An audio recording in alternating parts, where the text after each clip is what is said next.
오늘 설교 제목을 그것은 믿음이 아닙니다. 이렇게 적으면서 따라합시다. 그것은 믿음이 아닙니다.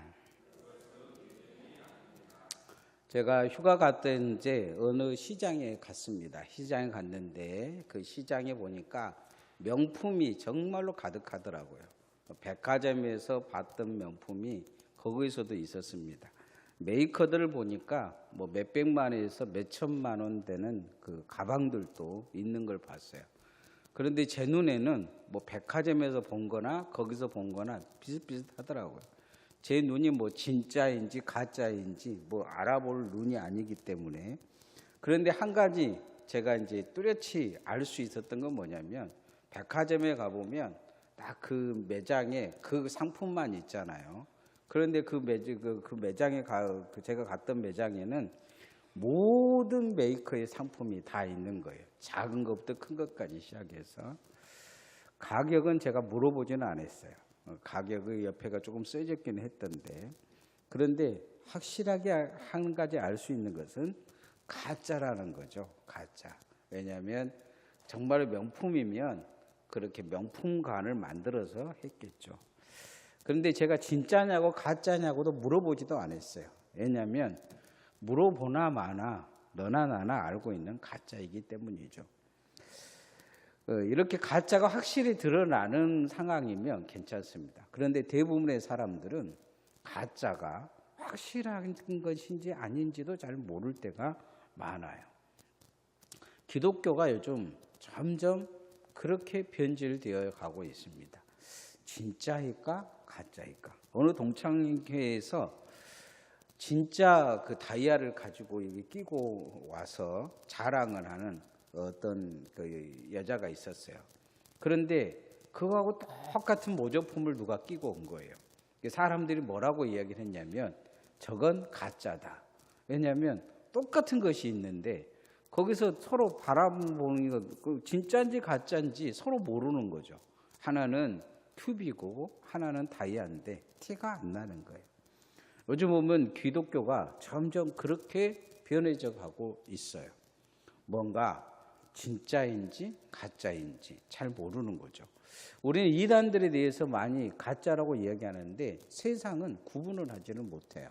그리고 이단에 더 많이 빨려가고 있는 걸 볼 수가 있습니다. 왜냐하면 이단의 특징 중에 한 가지는 뭐냐면 사람들이 원하는 것이 거기에 있기 때문이에요. 기복적인 것도 있고 인본주의인 것도 있고 뭐가 그곳에 있기 때문입니다. 그런데 기독교 안에도 점점 그렇게 인본주의적인 것들, 독보석 같은 것들이 점점 자리를 잡으려고 해요. 그럼 신앙을 변질시킵니다. 오늘 성경에도 이제 그런 내용이 나와요. 북이스라엘이 멸망을 했어요. 하나님이 왜 멸망을 시켰느냐? 하나님을 믿는 것 같은데 하나님 믿지 않기 때문이라고 이야기를 해요. 오늘 읽지는 않았지만 27절부터 쭉 그 이야기를 지금 하고 있어요. 그런데 이제 하나님 믿는 것과 믿지 않는 것이 드러날 것 같은데 드러나지 않냐고 더 복잡한 신앙이 되어진 걸 볼 수가 있습니다. 그리고 그들이 가지고 있는 믿음이 뭐냐? 적나라하게 드러나는 거예요. 진짜인지 가짜인지. 그들은 그냥 그렇게 믿는 거죠. 진짜라고. 자기 신앙이 진짜라고 믿는 거예요. 그런데 하나님이 인정하지 않으신 거죠. 성경은 그들의 믿음이 가짜였다 이렇게 말하고 있습니다. 오늘날 우리에게도 이제 기독교가 종교개혁을 일으키면서 가장 근본적으로 문제시한 게 있어요. 그 뭐냐면 인본주의입니다. 인간이 만든 종교란 거죠. 인간이 만든 종교. 인간이 만든 종교를 조심하라. 그렇게 이야기를 하고 있어요. 따라합시다. 인본주의 믿음을 조심합시다. 인본주의 믿음이라는 게 있어요. 만들어진 믿음이죠. 만들어진 믿음. 사람들은 믿음을 하나님이 주신 믿음을 받으려기보다 만들려고 애를 써요. 자기가 만들려고. 그래서 나는 믿음이 좋다. 나는 뭐 어쩌다 하면서 사람들에게 보이려고 하는 믿음을 자꾸 만들려고 해요. 그리고 누군가에게 또 그 인본주의 믿음을 이렇게 선물로 주려고 애를 써요. 아테네에 가보면 그 아크로폴리스라는 한 이렇게 고대의 신전이 있어요. 이 신전이 있는데 그곳에 많은 사람들이 찾아갑니다. 찾아가는데 그곳에 가서 이렇게 돌을 하나씩 집어오는 것이 유행인가 봐요. 저도 아크로폴리스 갔는데 그래도 돌은 집어오지 않았어요. 뭘 알았기 때문이냐면 이걸 알았기 때문이에요. 수많은 관광객들이 가서 돌을 하나씩 집어와요. 아테네 공항에서 그걸 검색도 안 해요. 그냥 큰 돌을 집어가도 잘했다고 그냥 돌려보내줘요. 그래 그 많은 사람들이 해년마다 어마어마하게 아크로폴리스 와서 돌을 집어가는데 또 그 다음에 가면 돌이 막 그렇게 많은 거예요. 돌이 이만한 돌도 있고 쬐까만 돌도 있고 막 그런 거예요. 그런데 왜 그렇게 돌이 계속 그러니까 땅에서 돌이 솟아날까요? 그건 아니고 이 아테네 시에서 한 달에 한 번쯤 채석장에 가가지고 채석하고 돌 깨가고 버린 돌들을 차에다 가득 실어가지고 밤중에 아무도 없을 때 이 아크로폴리스 주변에다가 다 뿌려놓는다는 거예요. 또 뿌려놔요. 돌을 막 집어가잖아요. 그럼 돌이 부족하면 또 갖다 또 뿌려요. 그런데 사람들은 그 아크로폴리스에 있는 돌을 가져다가 수천 년 된 돌이라고 자기 집에 그 장식장에다 딱 올려놓고 있다는 거예요. 그 채석장에서 깨가지고 가져다가 버린 돌이라는 것을 아무도 모른 거죠. 가공시킨 거죠. 예, 가공시킨 거예요. 수천 년간 이 종교들이 그렇게 가공되어져 있는 종교들이 많아요. 우리가 신앙생활에서 정말 조심해야 될 것은 이 성경의 본문에서 잘 본문을 보고 하나님 말씀대로 신앙생활을 해야 돼요. 그래서 이게 인간이 만든 가공된 종교가 있어요. 그리고 신앙생활에도 그런 게 있어요. 그래서 누가 뭘 봤다, 무엇을 이야기했다, 그게 전승이 되는 거죠. 그리고 무슨 영적 능력을 주는 것처럼 그런 설교를 들으면 먼 세계가 보이고 느껴지고 이 가공시키는 거예요. 자꾸 그렇게 가공을 시키다 보면 없는 것도 보이고 없는 것도 들릴 수 있어요. 자꾸 그렇게 만들어간 거. 오늘 성경에도 보면 여로보암이 만든 종교가 있어요. 단과 베델의 송아지 우상을 만든 거죠. 북이스라엘이 멸망하니까 없어질 것 같은데 사마리아 사람들이 와가지고 다른 신상들을 더 많이 가져와요. 거기에다가 더 합세를 해요.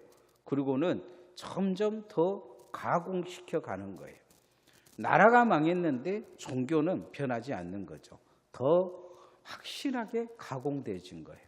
그래서 사마리아인들은 지금도 이 자기들이 말한 단과 베델의 송아지 우상을 지금도 섬겨요. 지금도 사마리아인들이 있어요. 지금도 뭐 팔레스타인이 있다고 하지만 사마리아 지역을 지나가면 유대인들에게 예수님이 돌을 던졌던 것처럼 이들은 유대인들의 차를 돌을 던진다고 해요. 일부 사마리아인들이. 오늘 성경에도 보면 이 가공된 종교가 나와요. 17장 32절 말씀 읽어보십시다. 시작. 그들이 또 여호와를 경외하여 자기 중에서 사람을 산당의 제사장으로 택하여 그 산당들에서 자기를 위하여 제사를 드리게 하니라. 자기를 위하여 제사를 드리게 한다는 거예요. 인본주의라는 거죠. 인본주의. 하나님을 위하여 예배를 드리는 게 아니고 여호와를 경외하며 자기 중에서 사람을 택하여 자기를 위해서 제사를 드린다는 거예요. 우리가 예배는 하나님을 위해, 신앙생활은 하나님을 위해서 하는 거예요. 우리가 축복할 말은 하나님을 경외하며 또 한 가지 끝에는 결론이 뭔가 자기를 위하여 이렇게 이야기해요. 자기를 위하여. 그래서 자기들 마음대로 자기들이 원하는 대로 자신들이 뜻대로 이걸 기복주의라고 합니다. 자기를 위하는 신앙, 기복주의라는 거죠. 그래서 헌금도 자신을 위해서 헌금을 드리는 거죠. 예배도 그렇고 이런 신앙은 기복주의에서 절대로 벗어나지 않아요. 그래서 세상에서 하는 모든 것들을 마음대로 하고 있다가 하나님께 뭔가를 하면 하나님이 그만큼 돌려줄 거라는 생각을 하는 거예요. 예전에 제가 이제 가끔 새벽 예배 때 그런 설교를 하는데 예전에 이방원이가 사람을 많이 죽였잖아요. 조선 개국하면서. 그래서 이방원이 이제 태조가 돼서 세조가 돼가지고 그가 왕이 돼가지고 이제 했던 게 뭐냐면 절간 몇 개를 진 거예요. 절간 몇 개를. 그리고 중들을 자기 원하는 중들을 세워가지고 거기서 공을 들이게 한 거죠. 이방원이 늙어서 막 병이 드니까 막 더 공을 들이게 한 거예요. 자기를 위해서. 뭘 공을 들게 했느냐? 그 사람, 자기가 죽인 사람들을 위한 게 아니고 자기 그 죄를 옆에서 빌어주라는 거예요. 이게 기복주의인 거죠. 세상에서 할지 못할지는 다 하면서 자신의 잘못은 전혀 뉘우치지 않고 뭔가 신을 이용해 먹고 살겠다는 거예요. 우리도 신앙생활을 잘못하면 이 인본주의가 될 수 있어요. 인본주의는 정말로 무서운 이단이에요. 신천지보다 더 무서운 이단이에요. 왜냐하면 내가 하나님 이용해 먹고 산다는 아주 나쁜 우상 숭배이기 때문이에요. 우리도 늘 이걸 조심을 해야 돼요. 내가 하나님을 어떻게 이용해 먹고 살려고 하는 것인가, 아니면 하나님을 섬기고 사는 것인가. 오늘날 기독교가 점점 인본주의화 되어져 가고 있어요. 그래서 보이는 것에 되게 집중을 해요. 예배당도 그리고 무엇도 점점 보이는 것에, 이 신앙생활도 보이는 것에, 내 자리가 어디냐, 이걸 보이는 것에 되게 중요시 여기고 있어요. 그런데 정말 이런 것들은 우리가 하나님을 온전히 섬기는데 방해하는 거예요. 이 인간은 살면서 인본주의 안 될 수가 없어요. 인본주의화 되어져 가요, 점점. 그러나 정말 중요한 것은 늘 내 자신에게 브레이크를 걸어야 돼요. 내가 말씀으로 돌아가려고 애를 써야 돼요. 하나님을 바라보려고 애를 써야 돼요. 아담과 하와가 왜 멸망을 했느냐, 왜 망했느냐? 사단은 와서 인본주의화 시켜요. 너를 위한 삶을 살아라고 요구를 해요. 하나님을 위한 삶이 아니고 너를 위한 것이다. 네가 하나님 될 수 있다, 이 얘기를 해요. 신앙생활도 네가 원하는 쪽으로 선택하라 요구를 해요. 하나님이 무엇을 요구하는지에 대한 관심이 전혀 없어요. 그래서 우리가 늘 하나님 앞에 하나님이 원하는 신앙으로 설 수 있기를 소원합니다. 두 번째는 혼합주의 믿음을 조심해야 돼요. 따라 혼합주의 믿음을 조심합시다. 요즘 기독교가 두드러기 드러나고 있는 게 있어요. 혼합주의인 거예요. 혼합주의. 한국 기독교는 정치와 혼합되어 버렸어요. 그래서 교회마다 정치 설교를 많이 해요. 홍 목사도 지금 정치 설교 하잖아요. 이게 정치 설교예요. 우리가 이제 북쪽에 한때는 이렇게 이 일제 시대 때는 점점 일제 시대 때는 북쪽에서 기독교가 거의 이렇게 발전을 했어요. 그리고 이제 갑자기 공산화가 되자 이 북쪽에 있는 사람들이 남쪽으로 내려옵니다. 북쪽에서 엄청난 핍박을 받았어요. 이 사람들 머릿속에 공산주의는 멸해야 된다는 생각이 있어요. 그래서 남쪽에 내려와 가지고 이 사람들이 만든 게 뭐냐면 반공주의예요. 반공주의. 그래서 우리나라 큰 교회들 기반은 전부 다 반공주의에 잡혀져 있어요. 뭐 영락교회나 소망교회나 이 사람들 다 이북 출신들이에요. 그러다 보니까 지금 이제 그것이 그렇게 되다 보니까 그 박정희 정권의 이 반공주의와 이렇게 맞은 거죠. 그래서 박정희 대통령 문제보다는 북한의 문제가 더 크다. 그래서 그렇게 반공주의가 기독교에 깊이 들어와 있었어요. 그런데 민주화가 되면서 이 반공주의 기독교가 갑자기 혼란이 온 거예요. 아직도 지금 헤매고 있어요. 한국교회는 이 반공주의. 그래서 조금만 뭔 이야기하면 빨갱이라 그러잖아요. 왜 한국교회가 정치적이냐? 그런 역사적 배경이 있기 때문이에요. 그래서 미국에 있는 성조기를 매 흔들잖아요. 흔들고. 이제 지금 그 성조기 흔드는 사람들은 북쪽에 내려온 사람들이 아니에요. 그런데 이 혼합주의가 자리를 잡다 보니까 이미 깊게 들어와 있는 거예요. 그 정치와 교회가 분리가 안 돼요.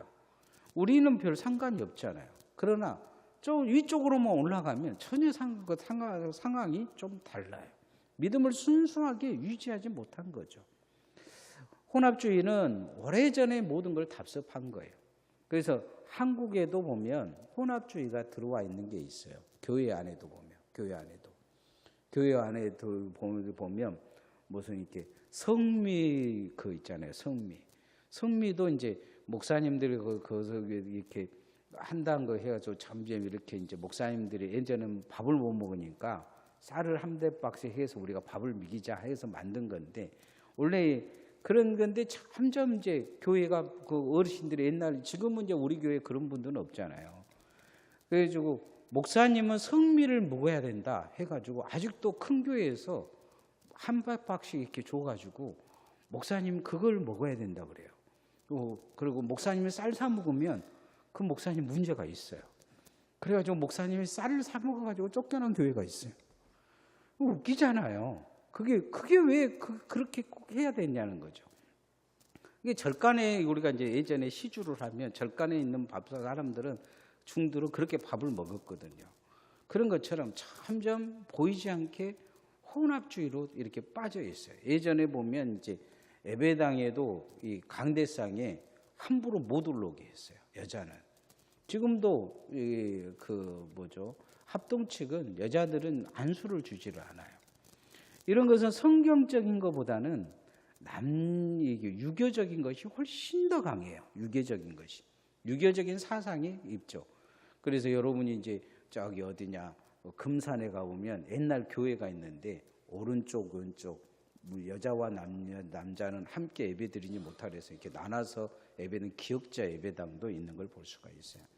오늘 성경도 보면 혼합주의가 이제 자리를 잡았다 이야기를 합니다. 왕하 17장 41절 말씀 읽어봅시다. 시작. 이 여러 민족이 여호와를 경외하고 또 그 아로 새긴 우상을 섬기니 그들이 자자손손이 그들이 조상들이 행하던 대로 그들도 오늘까지 행하니라. 이 홍합주의가 왜 자리를 잡았을까요? 그것은 말씀이 자리 잡지 못하기 때문이에요. 전통이 자리를 잡은 거예요. 전통이 자리를 잡은 거죠. 하나님의 말씀이 특별하게 문제 있다고 지적하지 않는 이상은 뭔가 바꿀 수 있어요. 변화할 수 있어요. 시대에 맞게끔 변화해야 돼요. 그런데 그러지 못한 거예요. 점점 말씀이 자리지 못하니까 전통이 지배를 한 거예요. 우리의 신앙은 말씀이 자리를 잡아야 돼요. 말씀이 자리를 잡지 않으면 순수해지지 않아요. 그래서 말씀이 무엇을 요구하는가? 말씀은 정말로 중요한 것은 교회 신앙생활에서 이 무엇을 오른쪽에 놓고 왼쪽에 놓고 이걸 되게 중요시하지 않아요. 신학의 예수님의 말씀은 그런 데 관심이 없어요. 예수님의 주된 말씀은 어디 있느냐? 하나님을 정말로 사랑하느냐? 주님의 말씀대로 내 이웃을 내 몸같이 사랑하느냐? 이것에 되게 집중하고 계셔요. 그게 안 되면 다 가짜라고 이야기하거든요. 그게 안 되면 다 가짜다. 그래서 우리도 늘 그런 것에 집중을 해야 돼요. 정말로 내 마음이 정말 하나님 사랑하고 있느냐? 정말로 예수님의 구원의 확신에 내가 있느냐? 그리고 내가 정말로 내 몸같이 내 형제를 사랑하고 아끼고 존중해 주고 있느냐? 이런 것에 관심을 내가 가져야 돼요. 우리가 신앙생활을 잘못 가지면 이상하게 세상의 이 요구대로 반응할 수가 있어요. 세상은 우리가 그렇게 반응해 주기를 원해요. 그러나 이 하나님은 그렇게 반응하지 않기를 원하시죠. 예수님이 주 와서서 바리새인들에게 요구한 게 너가 11조 했냐 안 했냐 이런 거 별로 따지지 않으셔요. 너가 날마다 예배 드리냐 안 드리냐 이거 따지지 않으셔요. 정말로 예수님이 원하는 것은 니네들이 정말로 하나님을 정말로 사랑하느냐, 그리고 내 이웃을 차별 없이 사랑하느냐. 거기에 이들은 실패한 거죠. 예수님이 그런 이야기하니까 더 화를 내는 거예요. 우리하고 다른 사람이네? 우리하고 다른 생각 갖고 있네? 이렇게 이야기를 하는 거죠. 이 예수님은 그럼 너네들은 하나님과 상관없는 자가 아니냐 이야기하시는 거예요.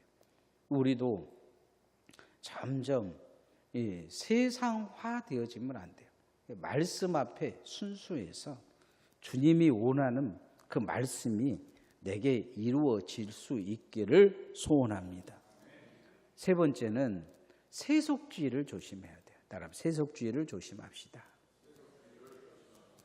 세속주의 믿으면 보이지 않게 조금씩 들어와요. 조금씩. 세속주의라는 것은 세상화되어져 가는 거예요. 이 우리가 말씀화되어지고 기독교화되어져 가는데 세상화되어져 가는 거죠. 목회자들도 이거 보면 세상화되어져 간 사람들이 많아요. 그래서 뭐 이렇게 우리가 이제 오늘 수요 예배 드리잖아요. 수요 예배 드리면 이렇게 모여서 이제 예배를 드리면 야, 너희 수요 예배 드리냐 안 드리냐 물어봐요. 그럼 안 드리 오늘은 명절이니까 안 드린다 그러면 한쪽에서는 야, 좋겠다 이야기해요. 또 한쪽에서는 왜 안 그러면 안 되냐 그런데 좋겠다는 생각을 가지면 그게 좋은 것일까? 실은 세속화되어져 가는 거예요. 인간의 마음에는 누구나 그런 마음이 있어요. 그만두고 싶다. 어려운 것은, 좀 힘든 것은 그만하고 싶고 덜 하고 싶고 덜 가고 싶고 그러죠. 우리 집 강아지도 이제 전에는 막 힘이 남아 돌 때는 막 운동하려고 그래요. 근데 이렇게 지금은 제가 일부러 더 많이 데리고 가요. 한참 가다가 이제 지치잖아요. 그러면 집에 가자 그러면 갑자기 얼굴이 펴져요. 웃어요. 강아지 웃는 모습이 이렇게 얼굴이 펴진 게 느껴져요. 그리고 돌아가는 발걸음이 경쾌해요. 제가 보기에는 니도 타락했다. 제가 그 생각이, 니도 타락했구나. 우리야 운동 안 하는 우리하고 오래 살더니 결국 니도 타락을 했다. 막 근질근질 해야 되는데 이 강아지 종이 그 아파트에서 키우면 안 되는 종이에요. 너무 많이 움직이고 뭐 양치는 개는 좀 되네. 막 말썽을 일으킨다 그래요. 그래서 유튜브에 보니까 막 소파를 다 뜯어놓고 뭐 냉장고를 다 뒤집어 놓고 막 그랬더라고요. 다른 집은. 우리 집은 그런 거 없어요. 그냥 하루 종일 자빠져 사요. 부르기 전에는 자요. 부르기 전에는. 세속화된 거죠. 이제 완전히 우리와 같이 하나 돼버린 거예요. 근데 우리도 그럴 수 있지 않을까 싶어요. 예배도 없고 기도도 없고 말씀도 없으면 그냥 주일 예배 한 번 나와서 예배 드리고 그것이 너무 좋고 그냥 나는 교회 그렇게 다닌다고 만족하고 세속화되어져 가는 거죠. 우리 성경에도 보면 이 세속화된 신앙이 나와요. 17장 34절 말씀 읽어봅시다. 시작. 그들이 오늘까지 이전 풍속대로 행하여 여호와를 경외하며 또 여호와께서 이스라엘에게 이름을 주신 야곱의 자손에게 명령하신 율례와 법도와 율법과 계명을 준행하지 아니하는지라. 이들이 하나님을 경외하지 않는다는 거죠. 세상 본성을 가져버렸다는 거예요. 세상 본성. 우리도 세상 본성대로 살면 안 돼요. 우리는 예수의 본성대로 살아야 될 줄 믿습니다.